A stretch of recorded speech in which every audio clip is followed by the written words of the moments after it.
Hello there, you amazing viewers and subscribers. Welcome to a new Doctor Who ranking video. So, I'm not going to be ranking a story, I'm not going to be ranking a series or a season. I'm going to be ranking every actor that has played the most incredible villain known as the Master.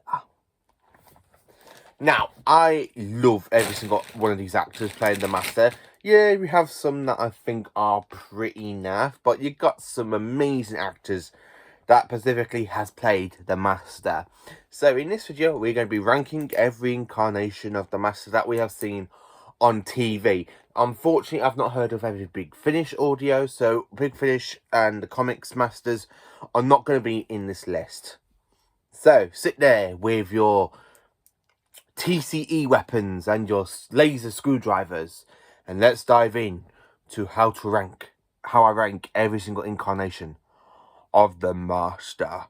So coming into 9th place, I've had to put Eric Roberts, the actor that has played the Master in the TV movie. Yes, I know he has come into Big Finish recently by having his own Big Finish audio and being in Master 4 and being in a River Song box set, but I've not heard them, so at the moment, I don't know how great he is in Big Finish, but going by his TV appearance in the movie, he isn't that good. He's very...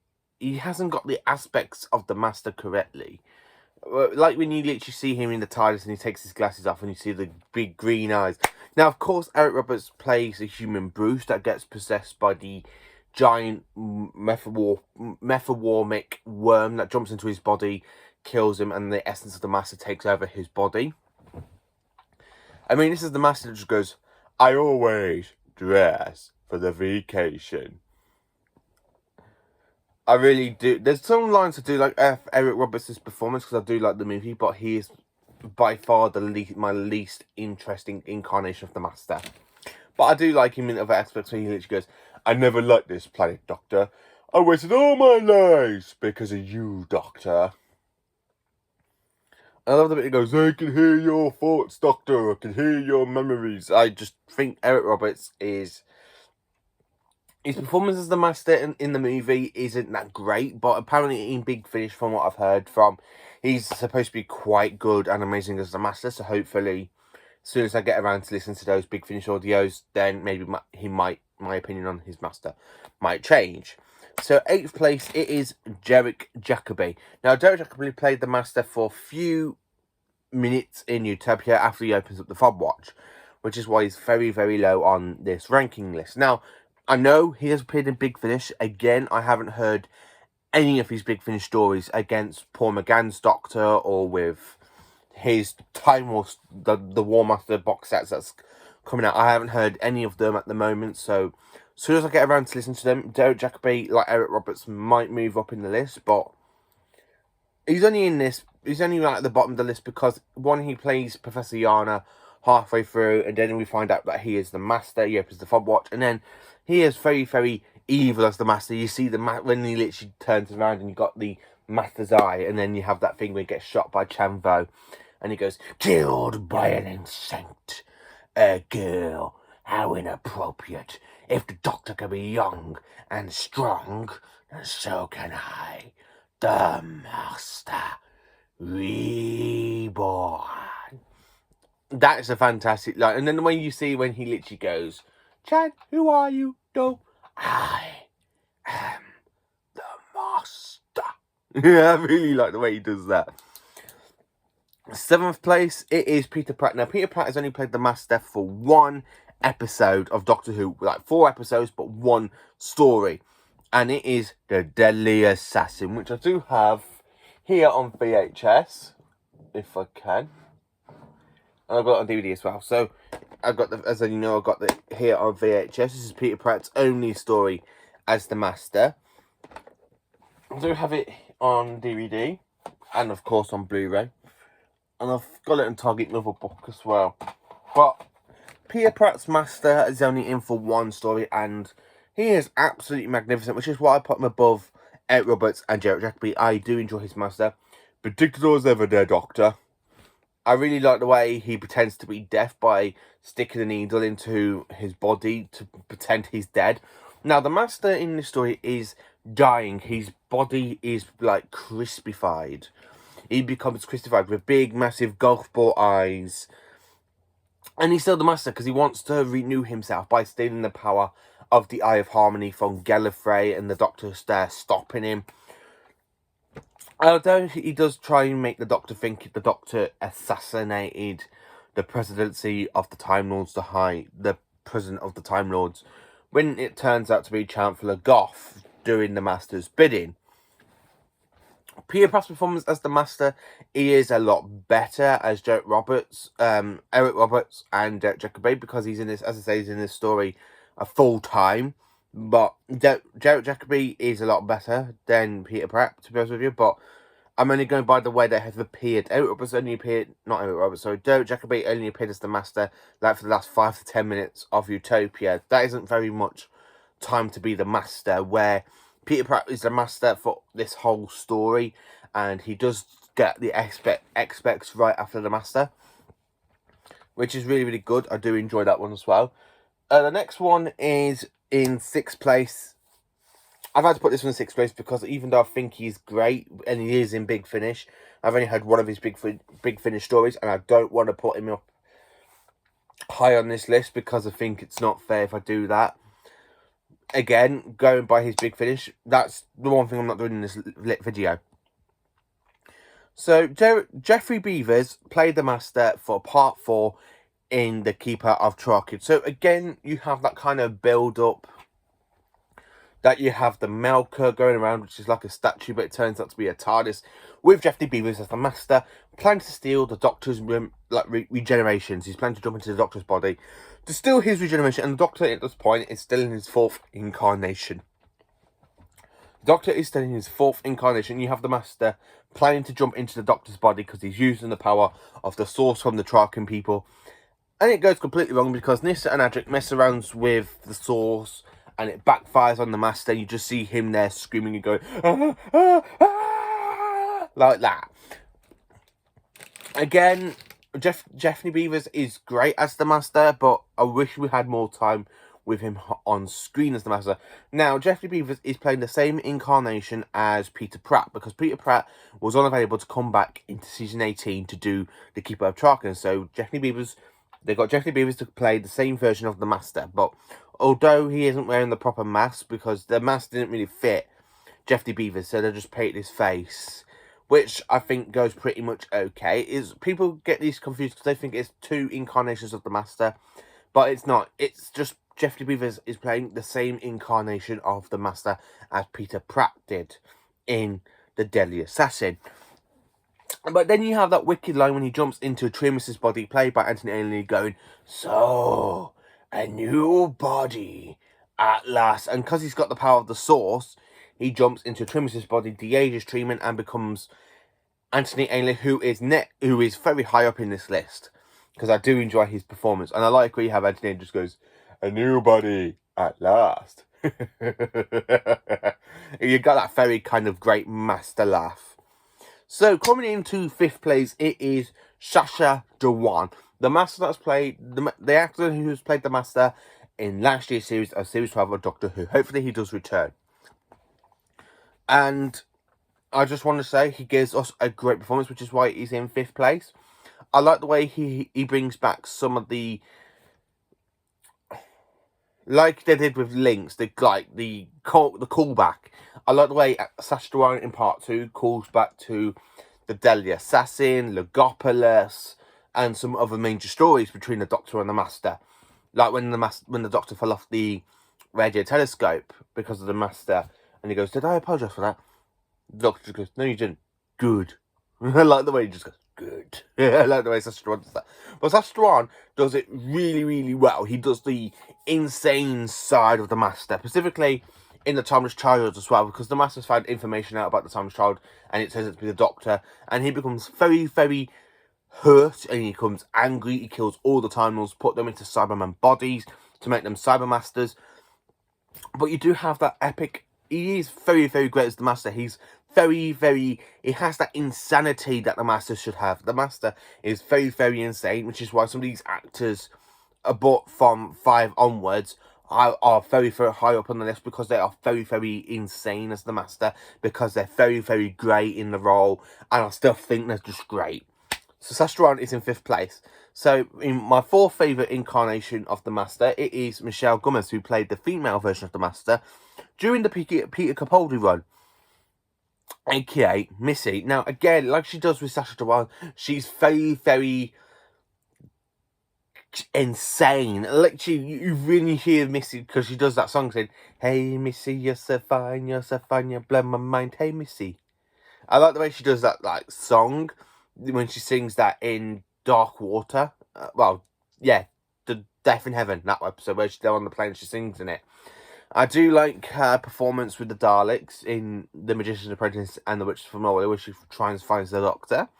And then, of course, you have her story arc where she's building up to become a better person in Series 10, but then she ends up meeting a past incarnation, and then she ends up going in between two bodies where she wants to help the Doctor, and where the other one's like, "I will never help the Doctor." But Michelle Gomez gives a very, very fantastic performance as a female invasion of the Master. She's very, very insane, Missy is. You don't want to mess her, because the amount of times she's killed people just for the sake of it, it is like the Master's proper gone back insane at this point. It's just great. So coming in to the 3rd place of this ranking list of the Master, it is John Simm's incarnation of the Master, who played the Master during 2 Doctors eras. He played the Master in the David Tennant era, and of course he came back and did a main story with Peter Capaldi, which is 2 episodes, which is magnificent, because John Simm, I put John Simm down because of his performance in The End of Time, because I really don't like The End of Time. I always used to put him further down the list, but the Doctor Falls has boosted him up very, very higher on this list, because I think he's absolutely great in the Doctor Falls, and as well in the end of Utopia. Then you got The Sounds of the Drums and Last of the Time Lords. The weak story for him, I have to say, it is The End of Time, because I don't like the way they did his Master, with him becoming skull and stuff, flying electricity through his body and everything else. Yes, I get he was coming back from the dead.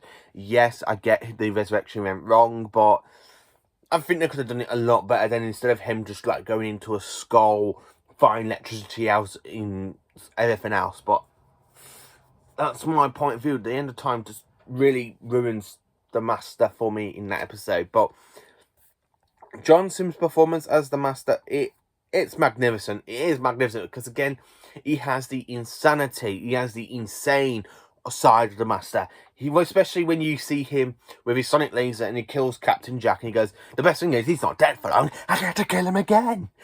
Like the way he uses the sonic laser to turn the Doctor into an old man, because he's got the Doctor's DNA inside the Doctor's hand that the 10th Doctor lost fighting the cigarettes in the Christmas Invasion.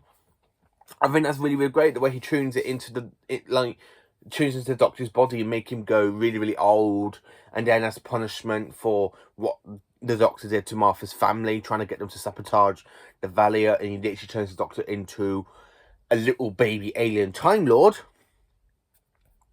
which I think was another kind of a great way. He shows how insane the Master can be, and the way you see him when he's dancing and he plays that song saying, "I can't decide if you should live or ever die." I like the way he does that. But then tuning himself into the psychic network to hypnotize himself into Earth's background, I think that's very, very something the Master would do. Hence why John Simm is in 3rd place. But I really enjoy him a lot more in The Doctor Falls, because I think he's great with Michelle Gomez. Because their performance together is absolutely great. The Master literally says, "Is it wrong that I should fancy myself?" And you have the female version of the Master go, "Yes, very so." But it's the Master, he's going to end up fancying himself at some point. So obviously he does, which just makes that scene very, very great. I like the way John Simm does play the Master. So in 2nd place of ranking the Masters, I've had to put the original actor that played the Master, Roger Delgado. I really do like his performance. I think he's magnificent in it. Against John Pertwee, It's such a shame he passed away, because they were planning to make the Doctor and the Master brothers in Series 11's final story, but because Jerick Jacoby passed away, that story was scrapped and was actually written, Planet was supposed to be written instead. But Jerick Jacoby gave a fantastic performance as the Master. I mean, all through Season 8, he is magnificent in Territory Autons, Mind of Evil, Claws of Axos, Colony of Space, and the Daemons. One of those stories, the Master isn't in control of the situation, so you know the Master is just there trying to plot against the Axons, but he's scared what the Axons can do. So when they're giving back his TARDIS, he literally runs to his house and then leaves. But the Doctor does defeat Axos, and he does end up fighting the Master. Then after Season 8, after with the Daemons, where he's literally contacting Azal, the big giant Daemon, going, Azal, give all your power to me. You do not deserve my power. And I like the way he offers it to the Doctor, and goes, no, I don't want your power. I do like the Daemons for that. And then, of course, you see him in the Sea Devils next, and he's magnificent in the Sea Devils, because he makes a machine that calls the Sea Devils up to carry on their attacks against the Royal Navy bases, because they are attacking their, bases under the sea. Again, I really do enjoy the Sea Devils. I think it's a fantastic story. I really can't wait for the Sea Devils to return, if they ever do return. And then, of course, when you see him in the Time Monster, and he's using Tom Tit to mess around with time and try and get Kronos. Again, that's another fantastic story as well. Then, of course, his final story of John Perry is, of course, Frontier in Space, where it actually appears the Master is working with the Daleks to try and get Earth and Draconia, the two strongest empires, just to go and wipe each other out. But he is end up foiling by the Third Doctor. The Ogrons are in the story, and so are the Daleks in Part 6. But it's just a great story. So jumping into my number one place of ranking of the Master, it is one of the actors who have played the Master for the longest, over 9 years. 9 years, if you think about it. From 1981 to 1989. Countering the 4th, 5th, and then, of course, the 1st, 2nd, and 3rd Doctors in the 5 Doctors. And then, of course, the 6th and 7th Doctors. So, encountering all 7 incarnations of the Doctor, you have Anthony Ainley, Incarnation of the Master. And I love Anthony Ainley's performance as the Master. I think he's fantastic as the Master. Again, he has that insanity. He has the insane stuff going on for his Master. When you just see him doing it kind of an evil laugh, I really enjoy him. And as I say, when you see Jeffrey Beavers jump into Tremas's body, and then he de-ages him, and then Anthony Ainley becomes the Master, I think that's fantastic. And then, of course, in Legopolis, he causes the 4th Doctor to regenerate. Then, of course, he battles against the 5th Doctor in quite a few stories. If you think about it, he battles him in Castrovalva, Time Flight, the King's Demon, the 5 Doctors, and Planet of Fire. 5 times he encountered the 5th Doctor. And, of course, in one of the stories in the King Demons, he literally turned and said to the Doctor, "Is it about time you regenerated?" Again, I like the fact that he's in the 5 Doctors, because when he's there talking to the 3rd Doctor, "I'm here to help you. Help me." What rubbish. I like the way he literally tries talking to the 5th Doctor, and he goes, "You see, I'm armed." And then the Cybermen attack. And then he literally teams up with the Cybermen and then betrays the Cybermen. He's very, very entertaining. He's very, very fantastic in the role. Playing the Master for a long period against 7 incarnations of the Doctor, I think are fantastic. And then with his interaction with the 1st Doctor, played by Richard Handel, he goes, "Trust me, Doctor, it's easy as pie." Easy as pie? Easy as pie? I really enjoy his... Literally when he's there going, "Thank you, gentlemen, that's exactly what I wanted to know." He's pointing the TCE at the first 3 Doctors, and then he gets knocked out by the Brigadier. I really enjoy Anthony Ainley's performance as the Master. So this is how I rank every actor that has played the Master / Missy. How do you rank how do you rank all of the Masters? Let me know in the comments. Thank you for watching, and join me for more Doctor Who content videos tomorrow. Please do like, subscribe, and share, and join me for more Doctor Who content tomorrow.